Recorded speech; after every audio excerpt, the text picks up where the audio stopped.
বিসমিল্লাহির রহমানির রহিম। আজকে আমি তোমাদের সাথে venous return, stroke volume, end diastolic volume, end systolic volume এই টপিকগুলো নিয়ে কথা বলবো। প্রথমেই venous return. What do you mean by venous return? Venous return is the quantity of blood that come from periphery to right atrium of heart in each minute. Each minute is the most important thing, is called venous return. মানে হচ্ছে কি, প্রতি মিনিটে আমাদের হার্টের যে right এট্রিয়ামকে আমরা চিনি, সেখানে আমাদের পেরিফেরি অফ দ্য বডি থেকে যে পরিমাণ ব্লাড এসে জমা হয় in each minute, this is the venous return. কত সেটা? 5 লিটার পার মিনিট। এটা কিন্তু কার্ডিয়াক আউটপুটের সমান। কার্ডিয়াক আউটপুটও কিন্তু 5 লিটার পার মিনিট। কিছু এক্সেপশন আছে, কিছু হার্টবিট আছে যখন এক্সেপশন হয়, যেরকম মনে করো হার্ট এবং লাংসে যখন আমরা টেম্পোরারি কিছু ব্লাড স্টোর কিংবা রিমুভ করে থাকি, তখন এটা ডিফার করে। This is just exceptional. In this figure, you may show that in superior vena cava and inferior vena cava, by superior and inferior vena cava দিয়ে হচ্ছে যে পেরিফেরি অফ দ্য বডি থেকে ব্লাডটা right এট্রিয়ামে জমা হচ্ছে। Okay, ঠিক আছে। Venous return depends upon the following factors, যেমন মনে করো যে muscular exercise, respiration, pressure difference between capillaries and venule, vasomotor system, decreased venous complaints, vena cava compression, right atrial pressure, pumping action of heart and gravity. সবগুলো সম্পর্কে আমরা কিছু ধারণা নিব এখন। At first, muscular exercise. যখন আমরা এক্সারসাইজ করি তখন কী হয়, আমাদের মাসেলগুলো কন্ট্রাক্ট করে। কন্ট্রাক্ট করলে আমরা জানি মাসেলের মাঝে ক্যাপিলারি ভ্যানুল থাকে, সেগুলো কী করবে? স্কুইজ করবে, সংকুচিত হবে। হওয়ার পরে তারা আমাদের ভেনাস রিটার্নে মানে ব্লাডটাকে আমার রাইট এট্রিয়ামে যাওয়ার জন্য হেল্প করবে। এবং সেখানে কিছু ভালভ থাকে ভেইনগুলোর মধ্যে, সেগুলো হচ্ছে ব্যাকওয়ার্ডলি আসতে দেয় না ব্লাডকে ক্যাপিলারির ব্যাডের দিকে। ঠিক আছে, আচ্ছা। এরকম কখনো এক্সারসাইজ যেরকম মনে করো আমরা কী করি, ওয়াকিং, রানিং, সুইমিং, এগুলোর ক্ষেত্রে হচ্ছে আমার লকোমোটর অ্যাক্টিভিটি বলি এগুলাকে আমরা, তখন হচ্ছে কি আমাদের লিম্বগুলোর মাসেল কন্ট্রাক্ট করে। তখন এই মাসেল পাম্প নামে একটা মেকানিজম আছে, সেই মেকানিজমের মাধ্যমে আমাদের এই ভেনাস রিটার্নটা অ্যাগ্রাভেটেড হয়। দেন রেসপিরেশন। ডিউরিং ইন্সপিরেশন আমাদের ইন্ট্রাথোরাসিক প্রেশার হচ্ছে ফল করে যায়, আমরা সবাই জানি, and Intra abdominal pressure rise করে যায়। সুতরাং তখন কি হবে, আমাদের ইচ ইন্সপিরেশনে ভেনাস ব্লাড হচ্ছে sucked up by thorax and pumped out by abdomen. তাহলে কি হচ্ছে, তখন আমাদের ভেনাস রিটার্নটা বেড়ে যাচ্ছে। এবং বেড়ে যাচ্ছে আরেকটা কারণ আমরা বলতে পারি, তখন আমাদের রাইট এট্রিয়াল প্রেশারটা ডিক্রিজ করে যাচ্ছে। Then pressure difference between capillaries and venules. আচ্ছা, এটার সাথে হচ্ছে যখন আমাদের গ্র্যাডিয়েন্টটা, প্রেশার ডিফারেন্সের যে গ্র্যাডিয়েন্ট মানে ডিফারেন্সটা যখন বেড়ে যাবে, তখন আমাদের ভেনাস রিটার্নটা বেড়ে যাবে। নর্মালি কি হয়, নর্মালি হচ্ছে ক্যাপিলারি এরিয়াতে স্লাইট পজিটিভ প্রেশার, যেমন 32 to 12 মিলিমিটার মার্কারি থাকে। ঠিক আছে, অন্যদিকে হচ্ছে গ্রেট ভেনের ক্ষেত্রে সেটা নেগেটিভ থাকে। তাহলে যখন হচ্ছে ভাস্কুলার ডাইলেটেশন, যেমন আমরা এক্সারসাইজ করছি, তখন কি হচ্ছে, ভাস্কুলার ডাইলেটেশন হচ্ছে, তখন যদি আমাদের ব্লাড প্রেশারটা না ফল করে যায়, তখন হচ্ছে ক্যাপিলারি প্রেশারটা বেড়ে যাবে, তখন আমাদের ভেনাস রিটার্নটাও বেড়ে যাবে। কিন্তু যদি আমাদের ব্লাড প্রেশারটা ফল করে যায় কোনো কারণে, মানে আমরা শকে চলে যাই, তখন কিন্তু ভেনাস রিটার্নটা ফল করে যাবে। ঠিক আছে, তাহলে এক্সারসাইজের সময় আমাদের ভেনাস রিটার্নটা বেড়ে যায়, শকে চলে গেলে ভেনাস রিটার্নটা কমে যায়। দেন ভ্যাজোমোটর সিস্টেম। ভ্যাজোমোটর সিস্টেমটা হচ্ছে কি, একটা সিস্টেম যেখানে হচ্ছে যে আমার আর্টারিওল ভ্যানুলের লুমেনটা আমি অ্যাডজাস্ট করি সিস্টেমের মাধ্যমে, এবং সেভাবেই আমি আমার ভেনাস রিটার্নটাকে চেঞ্জ করতে পারি। যখন সিম্প্যাথেটিক স্টিমুলেশন দিব, তখন হচ্ছে যে ভেইনের কনস্ট্রিকশন হবে, তখন হচ্ছে যে ভেনাস রিটার্নটাও বেড়ে যাবে। দেন হচ্ছে ডিক্রিজড ভেনাস কমপ্লেইন্স, মানে হচ্ছে ভেইনটা বেশি অ্যাকুমুলেট করতে পারে না। কখন সেটা হয়, যখন সিম্প্যাথেটিক স্টিমুলেশন দিব আমি ভেইনকে, তখন কি হয়, ভেইনের কমপ্লেইন্সটা কমে যায়। কমে যাওয়ার ধরুন কী হবে, আমার সেন্ট্রাল ভেনাস প্রেশারটা বেড়ে যাবে, তখন আমার ভেনাস রিটার্নটাও বেড়ে যাবে। আর এভাবে ভেনাস রিটার্নটা বাড়লে আমার কার্ডিয়াক আউটপুটটাও বাড়বে। বা একটা মেকানিজম আমরা পড়েছি কার্ডিয়াক মাসেল প্রপার্টির সময়, ফ্র্যাঙ্ক স্টার্লিং ল, যেখানে কি হয়, উইথ ফিজিওলজিক্যাল লিমিট, যদি আমি যত greater the stress of the muscle greater will be the force of contraction. ঠিক আছে, আমরা রাবারকে যত টানবো তত বড় হবে। ছিঁড়ে দিলে কি হয়, আমার দুই হাতে ধরলাম, এক হাত ছেড়ে দিলাম, আরেক হাতে ঠাস করে জোরে লাগবে, this is the force of contraction. খুব ব্যথা পায় তখন, তাই না? আচ্ছা, which increase total blood flow through circulatory system. তারপর আসছে হচ্ছে vena cava compression. An increase in resistance in vena cava as occur when thoracic vena cava become compressed. মানে হচ্ছে যে আমি যখন ভেনা ক্যাভা আমার রেজিস্ট্যান্স বেড়ে যাবে কোনো কারণে, যেমন থোরাসিক ভেনা ক্যাভা যদি কোনো কারণে কম্প্রেসড হয়, যেমন লেট প্রেগনেন্সি কিংবা ভালসালভা ম্যানোভার, তখন যদি কম্প্রেস হয় তখন হচ্ছে আমার ভেনাস্ট্যান্সটা কমে যাবে। Then right atrial pressure. Right atrial প্রেশারে কী হয়, যদি রাইট এট্রিয়াল প্রেশারটা যদি বেশি হয়, মনে করো আমার রাইট এট্রিয়ালে ব্লাড আগে থেকেই আছে, প্রেশার বেশি, তখন সে কী হবে, ব্যাকওয়ার্ড, সে নিতে চাইবে না আর কিছু, সে ব্যাকওয়ার্ডে একটা ফোর্স দিবে সিস্টেমিক ভেইনের দিকে, তখন আমার ভেনাস্ট্যান্সটা কমে যাবে। Pumping action of the heart. এখন যদি আমার হার্টটা বেশি বেশি পাম্প করতে থাকে, কার্ডিয়াক আউটপুটটা বেশি বেশি হয়, তখন হচ্ছে কি আমার যে সার্কুলেশন অ্যাজ এ হোল ফুল বডিতে সার্কুলেশনটাও বেড়ে যাবে, তখন বেড়ে গেলে কি হবে, ভেনাস রিটার্নটাও অটোমেটিক্যালি বেড়ে যাবে। দেন গ্র্যাভিটি। গ্র্যাভিটিটা হচ্ছে প্যারাডক্সিক্যাল থাকে গ্র্যাভিটির সাথে। যখন একজন পার্সন দাঁড়িয়ে থাকে তখন তার হচ্ছে hydrostatic force causes right atrial pressure to decrease. ঠিক আছে। Then venous return in the dependent limb increase. যেমন এই জন্য কী হয়, ইরেক্ট পোস্টারে কী হয়, আমাদের হার্টের উপরে যে অংশটা থাকে আমাদের বডি, সেখান থেকে হচ্ছে ভেনাস রিটার্নটা বেশি বেড়ে যাবে এবং লোয়ার পার্ট থেকে হচ্ছে কমে যাবে, হার্টের নিচের অংশ থেকে। আচ্ছা, এমন যখন ব্যায়াম করি তখন কি হয়, আমরা সবাই জানি ব্যায়াম করলে কি হয়, আমাদের ভেনাস রিটার্নটা বেড়ে যায়। কেন বেড়ে যায় জিজ্ঞেস করলে তুমি কি বলবে হচ্ছে যে মাসেল কন্ট্রাকশনের জন্য ডিরেক্টলি বেড়ে যায় এবং মেটাবলিজম বেড়ে যায়। মেটাবলিজম বেড়ে গেলে কি হবে, মেটাবলিক প্রোডাক্ট তৈরি হবে, সেই প্রোডাক্টটা ডিরেক্টলি অ্যাক্ট করে কার উপরে, মাসেল আর্টারিওলের উপরে, তখন অ্যাক্ট করে কি সেটা রিল্যাক্স করে দেয়। ঠিক আছে, তখন আমাদের ভেনাস রিটার্নটা বেশি হয়। দেন আমরা আলোচনা করব stroke volume. What do you mean by stroke volume? The amount of blood pumped out in each ventricle per beat. আমরা ভেনাস রিটার্নে কী বলেছিলাম, পার মিনিট, আর এখানে পার বিট। ঠিক আছে, একক হচ্ছে তার ইউনিটটা কী বলবো তাকে, millilitre per beat. Stroke volume কিন্তু আমাদের দুইটা ভেন্ট্রিকল থেকেই বের হবে। দুইটা ভেন্ট্রিকলের ক্ষেত্রে আমরা স্ট্রোক ভলিউম পাবো, কিন্তু আমরা মেইনলি স্ট্রোক ভলিউম বলতে বুঝবো লেফট ভেন্ট্রিকলের ক্ষেত্রে। এবং স্ট্রোক ভলিউমের আরেকটা ইম্পর্টেন্ট জিনিস হচ্ছে, সেটা হচ্ছে আমাদের কার্ডিয়াক আউটপুট মেজার করতে লাগে। কার্ডিয়াক আউটপুট জানি আমরা, cardiac output equal to stroke volume into heart rate. এখন কত বলতে পারো স্ট্রোক ভলিউম, তাহলে কত, 70 to 80 মিলিলিটার। আমরা সবাই জানি পার বিট, ওকে। অ্যাভারেজে বলতে পারো 75 মিলিলিটার। আর in resting condition non athlete 75ই থাকবে, ম্যারাথনার হলে তার বেশি হবে 105 ml, 105। ম্যাক্সিমাম ক্ষেত্রে নন অ্যাথলেটসদের ক্ষেত্রে 110 মিলিলিটার, আর ম্যারাথনারের ক্ষেত্রে 162 মিলিলিটার পার বিট। কীভাবে ক্যালকুলেট করব আমরা সেটা, আমরা ইকোকার্ডিওগ্রাম দিয়ে ক্যালকুলেট করব।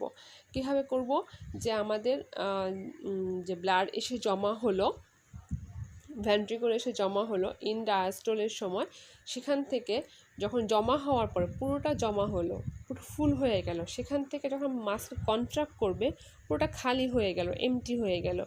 ভরা এবং এমটি ডিভাইড করলে, মাইনাস করলে যেটা আসবে সেটাই হচ্ছে স্ট্রোক ভলিউম। এভাবে বলতে পারি আমরা, subtracting the amount of blood remaining in a ventricle after contraction, তাকে আমরা বলি end systolic volume, from the amount of blood in ventricle at the end of diastole, যাকে আমরা এন্ড ডায়াস্টোলিক ভলিউম বলে থাকি।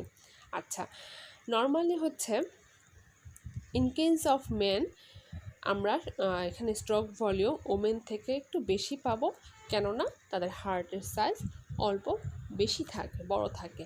এই ছবিটা খেয়াল করো, যেখানে হাতের বাম দিকে যেখানে ভেন্ট্রিকুলার ডায়াস্টল হচ্ছে, ভেন্ট্রিকল রিল্যাক্স হচ্ছে, ব্লাড এসে জমা হলো, পুরোটা জমা হলো, ফিল হলো, ইনডায়াস্টলিক ভলিউম পেলাম। এখন কী করে মাসেল কন্ট্রাক্ট করবে, হার্ট মাসেল কন্ট্রাক্ট করার পরে যতটুকু সম্ভব হার্টের পক্ষে বেশি কন্ট্রাক্ট করা ওইটুকু কন্ট্রাক্ট করবে। কন্ট্রাক্ট করার পরে কি হবে, কন্ট্রাক্ট করার পরে ব্লাডটা বের হয়ে গেল, বের হয়ে যাওয়ার পরে হার্টে যে অল্প পরিমাণ ব্লাড থাকবে তাকে আমরা ইনসিস্টোলিক ভলিউম বলবো। এই যে end diastolic volume divide minus ইনসিস্টোলিক volume, এখান থেকে আমরা স্ট্রোক ভলিউমটা পেয়ে যাব। আচ্ছা, যদি আমাদের হার্ট স্ট্রংলি কন্ট্রাক্ট করে, খুব স্ট্রংলি কন্ট্রাক্ট করলো, তখন আমি হার্টের মধ্যে মাত্র 10 to 20 মিলিলিটার ব্লাড পেতে পারি। আবার যদি মনে করো যে হার্ট বেশি ডাইলেট করতে পারে, ভেন্ট্রিকলগুলো বেশি ডাইলেট করতে পারে, তাহলে আমরা 150 থেকে 180 মিলিলিটার পর্যন্ত ব্লাড অ্যাকুমুলেট করতে পারবো আমাদের ভেন্ট্রিকেলে। ঠিক আছে, এখন যদি আমার ভেন্ট্রিকলে বেশি অ্যাকুমুলেট করতে পারছি এবং বেশি জোরে কন্ট্রাক্ট করার ফলে আমার ইনসিস্টোলিক ভলিউমটাও কমে যাচ্ছে, তাহলে কি হবে, স্ট্রোক ভলিউম বেশি হবে। যেমন আমরা অ্যাথলেটসদের ক্ষেত্রে পাই, তাদের হচ্ছে স্ট্রোক ভলিউম বেশি, তাই হচ্ছে তাদের হার্ট রেটটাও আমরা কম পাই। Reduced heart rate, prolong ventricular diastole, increasing in diastolic volume and ultimately allowing more blood to be ejected. ঠিক আছে, ওকে। ডিপেন্ড করে কার উপরে স্ট্রোক ভলিউম, ডিপেন্ড করে ভেনাস রিটার্নের উপরে, force of contraction, heart rate, total peripheral resistance. কীভাবে করে, ভেনাস রিটার্ন বাড়লে স্ট্রোক ভলিউম বাড়বে, ফোর্স অফ কন্ট্রাকশন বাড়লে স্ট্রোক ভলিউম বাড়বে, হার্ট রেট বেড়ে গেলে রিভার্সলি স্ট্রোক ভলিউম কমে যাবে। টোটাল পেরিফেরাল রেজিস্ট্যান্স যদি বেড়ে যায়, সেখানেও আমার স্ট্রোক ভলিউম কমে যায়। তাহলে আমরা এখানে বুঝতে পারলাম কি আগের স্লাইডের থেকে, যে আমাদের রেগুলেট করে হচ্ছে যে আমাদের ইনডায়াস্টলিক ভলিউম, মানে হচ্ছে যেটা একটা ওয়ার্কলোড, যেটার কন্ট্রাকশনের আগে হার্টে থাকে, জমা হলো, এটা হচ্ছে কন্ট্রাকশন আগ মুহূর্তে, সেটাই হচ্ছে ইনডায়াস্টলিক ভলিউম। এইটাকেই প্রিলোড বলছি আমরা, এবং কন্ট্রাকশন জমা হলো এবং কন্ট্রাকশন তার উপরেই আমার স্ট্রোক ভলিউম কিন্তু ডিপেন্ড করছে। ঠিক আছে, আর হচ্ছে টোটাল পেরিফেরাল রেজিস্ট্যান্স, মানে যার অ্যাগেনস্টে আমার ভেন্ট্রিকলটা পাম্প করবে, সেটাকে আমি রেজিস্ট্যান্স বলছি, তার সাথে হচ্ছে যে ইনভার্সলি প্রপোর্শনাল স্ট্রোক ভলিউম বাড়লে পেরিফেরাল রেজিস্ট্যান্স বাড়লে স্ট্রোক ভলিউম কমে যাবে, আর পেরিফেরাল রেজিস্ট্যান্স কমে গেলে স্ট্রোক ভলিউম বেড়ে যাবে। তাহলে প্রিলোড সম্পর্কে ধারণা তো আমাদের ছিল না, ধারণাটা নিতে হবে আমাদের। তাহলে প্রিলোডটা মানে কি হলো, the degree of tension on heart muscle when it begins to contract is called preload. তাহলে কি হলো, যখন হার্টটা কন্ট্রাক্ট করার আগ মুহূর্তে হার্টের মাসেলে যে টেনশনটা ছিল, মানে আমার ইনডায়াস্টলিক ভলিউম, মানে ব্লাডটা জমা হওয়ার কারণে আমার হার্ট মাসেল স্ট্রেস হলো, আমি রাবারটাকে টান দিলাম, এই যে আগ মুহূর্তে যে স্ট্রেসটা হলো, দিস ইজ দ্য প্রিলোড। ঠিক আছে, আচ্ছা, ছবিতে দেখো যে end diastolic volume is equal to preload equal to end diastolic volume, যতটুকু প্রেশার সে তৈরি করতে পারলো। এখানে লেখার উপরে চলে গেছে। আফটার লোড বলতে আমরা বুঝি the load or resistance against which the muscle exert its contractile force that must be overcome before a semilunar valve can open to eject blood by ventricle is termed after load. The resistance is produced by the pressure of the আমাদের vascular সিস্টেমের মধ্যে যে ব্লাডটা থাকে এবং ভ্যাসেলের ওয়ালে যেই সিস্টেমটা থাকে, তার মাধ্যমে রেজিস্ট্যান্সটা তৈরি হয়, এবং সেই রেজিস্ট্যান্সটাকে আমার ভেন্ট্রিকলকে ওভারকাম করতে হবে। এখানে ভালভ থাকবে, সেমিলুনার ভালভ, তাকে ওপেন করতে হবে, ব্লাডটা ভেন্ট্রিকল থেকে সে আর্টারিয়াল সিস্টেম দিয়ে বের করে দিতে হবে। আর্টারি সিস্টেমে নিজস্ব একটা রেজিস্ট্যান্স ক্রিয়েট হবে, তার মধ্যে যে ব্লাডটা থাকে এবং তার ভ্যাসেল ওয়াল দুটো কম্বাইনলি একটা রেজিস্ট্যান্স তৈরি করে সেখানে। আচ্ছা, এখন হচ্ছে আর্টারি মানে ইন কেস অফ আর লেফট ভেন্ট্রিকেলের ক্ষেত্রে আমরা অ্যাওর্টা পাবো দিক দিয়ে, আর ইন কেস অফ রাইট ভেন্ট্রিকেলের ক্ষেত্রে আমরা পালমোনারি আর্টারিয়াল সিস্টেম পাবো। ঠিক আছে, এদিক ওই অ্যাওর্টা এবং পালমোনারি আর্টারি সিস্টেমের মধ্যে যে রেজিস্ট্যান্সটা থাকে সেই রেজিস্ট্যান্সটাকে ওভারকাম করতে হবে। সেই রেজিস্ট্যান্সটা বেড়ে গেলে আমার আফটারলোডটা বেড়ে যাবে। ঠিক আছে, আচ্ছা, আফটারলোড বাড়লে কী হবে? স্ট্রোক ভলিউম কমে যাবে। এরকম কখন হতে পারে? হাইপারটেনশন, অ্যাথেরোস্ক্লেরোসিস, এসব ক্ষেত্রে আমার আফটারলোড রেজিস্ট্যান্স বেড়ে যায়, তখন আমার আফটারলোডটাও বেড়ে যায়। রেজিস্ট্যান্স বেড়ে যায়, তখন হচ্ছে আফটারলোড কমে যায় এবং স্ট্রোক ভলিউম বেড়ে যায়। আফটারলোড সবসময় বাড়লে স্ট্রোক ভলিউম কমে যাবে, আফটারলোড বাড়বে, স্ট্রোক ভলিউম কমে যাবে। This is the figure preload and afterload. Preload হচ্ছে লোড হচ্ছে আমাদের, ভেন্ট্রিকল এক্সপান্ড করতেছে, আফটারলোড এখন কন্ট্রাক্ট করবে, সেমিওনার ভালভ ওপেন হবে অ্যাওর্টা দিয়ে, প্লাস হচ্ছে পালমোনারি ভ্যাসেল দিয়ে আমার ব্লাড ইজেক্ট হবে। This is the another figure. Okay, importance কী? ইম্পর্টেন্সটা হচ্ছে আমার কেন প্রিলোড আফটার জানতে হলো কেননা কারণ হচ্ছে আমার হার্ট এবং সার্কুলেশনের কিছু অ্যাবনর্মাল ফাংশনাল স্ট্যাটাস থাকে, ওই ফাংশনাল স্ট্যাটাসগুলোতে আমার প্রিলোড এবং আফটারলোড কিছু ভ্যারিয়েশন হয় প্রিলোড হয় আফটারলোড অর বোথ আর সিভিয়ারলি অল্টার্ড হয়ে যাবে ফ্রম নর্মালে থেকে। এই কারণে আমাদের সেটা জানা প্রয়োজন। তারপর ejection fraction, this is the most important thing. আমরা ইকো করি তখন আমরা ইএফ দেখি, ইজেকশন ফ্র্যাকশন দেখি, কি দেখতে চাই যে আমার fraction of end diastolic volume ejected in each stroke volume. এটা নর্মালি আমরা 55 থেকে 60% বা তার হায়ার হলে ভালো হয়, তার থেকে কম হলে বুঝবো আমার হার্টটা এখানে দুর্বল। এটা হচ্ছে ইন্ডেক্স অফ ভেন্ট্রিকুলার ফাংশন, ভেন্ট্রিকুল কী পরিমাণ ফাংশন করতে পারে সেটা একটা ইন্ডেক্স, সেটা হচ্ছে দিয়ে আমরা বুঝতে পারি। এখানে কীভাবে এক্সপ্রেস করছি আমরা? Ejection fraction equal to stroke volume divided by end diastolic volume. তারপর আসছে আমরা এন ডায়াস্টোলিক। তখন আমরা এন ডায়াস্টোলিক ভলিউম বুঝিয়ে ফেলেছি, তারপর একটু থিওরিটিক্যাল পড়া পড়ব। এন ডায়াস্টোলিক ভলিউম বলতে আমরা কি বুঝি? The volume of blood remain in each ventricle at the end of ventricular diastole is called end diastolic volume. সেটা অ্যামাউন্ট কত? 110 to 120 ml বা অ্যাভারেজে 115 ml। ঠিক আছে, এখন তার কিছু ফ্যাক্টর আছে যে ইনডায়াস্টোলিক ভলিউমকে এফেক্ট করে, যেমন filling time, effective filling, pressure, cardiac distensibility, ventricular compliance, যে কোনো একটা নামে বলতে পারো, বা ভেন্ট্রিকুলার ডিস্টেন্সিবিলিটি বলতে পারো।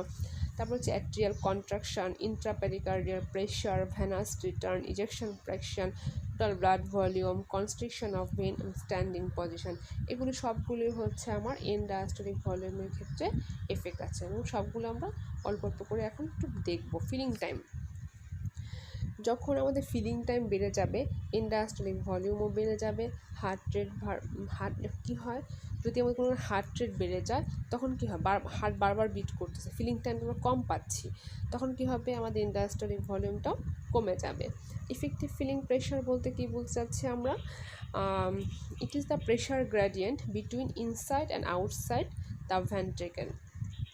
প্রেশার যে গ্রেডিয়েন্টটা, ডিফারেন্সটা, degree of positivity in intra abdominal pressure এবং degree of negativity in intrathoracic pressure, এর উপরই ডিপেন্ড করে আমার ফিলিং প্রেশারটা। যদি কোনো কারণে আমার ইন্ট্রাথোরাসিক প্রেশারটা বেড়ে যায় তখন প্রেশার গ্রেডিয়েন্টটা বেড়ে যাবে, ভেনাস রিটার্ন আলটিমেটলি বাড়বে, এন ডায়াস্টোলিক ভলিউমও বেড়ে যাবে।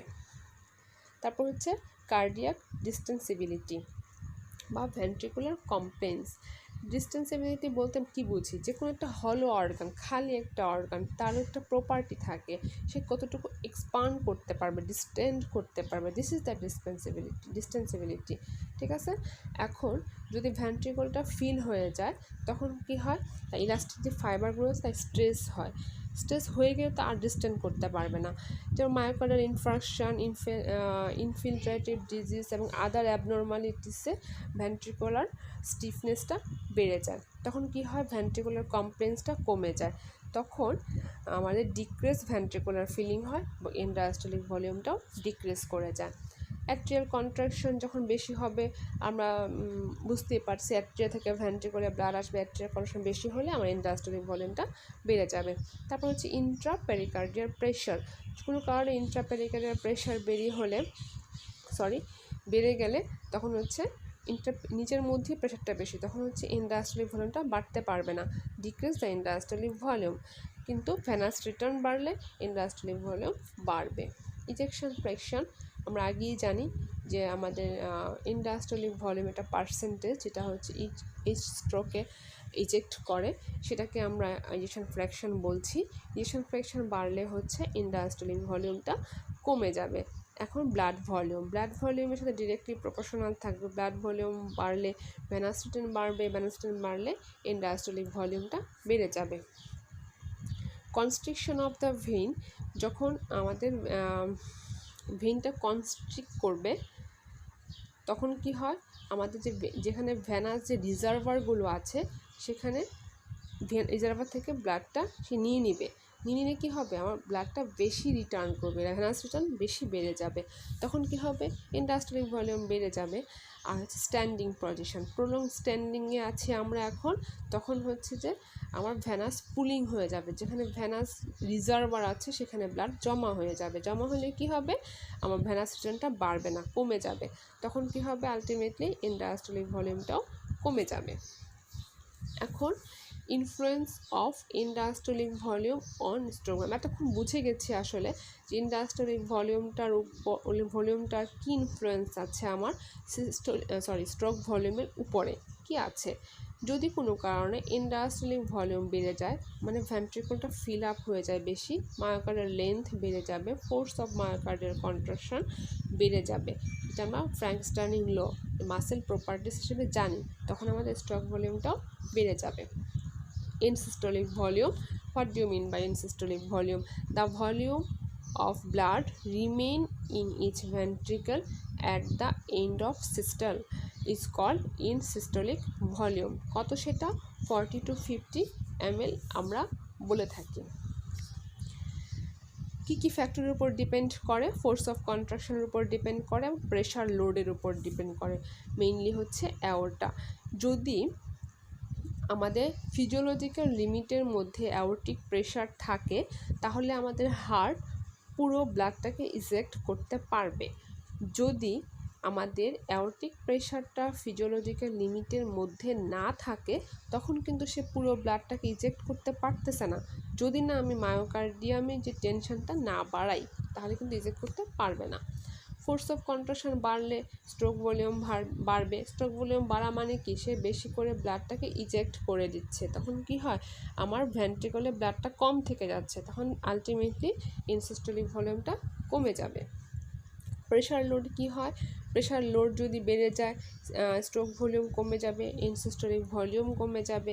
আবার উল্টোটা কি হবে, প্রেশার লোড কমে গেল, স্ট্রোক ভলিউম বেড়ে গেল, ইনসিস্টোলিক ভলিউমটাও বেড়ে যাবে। Thank you for your patience hearing.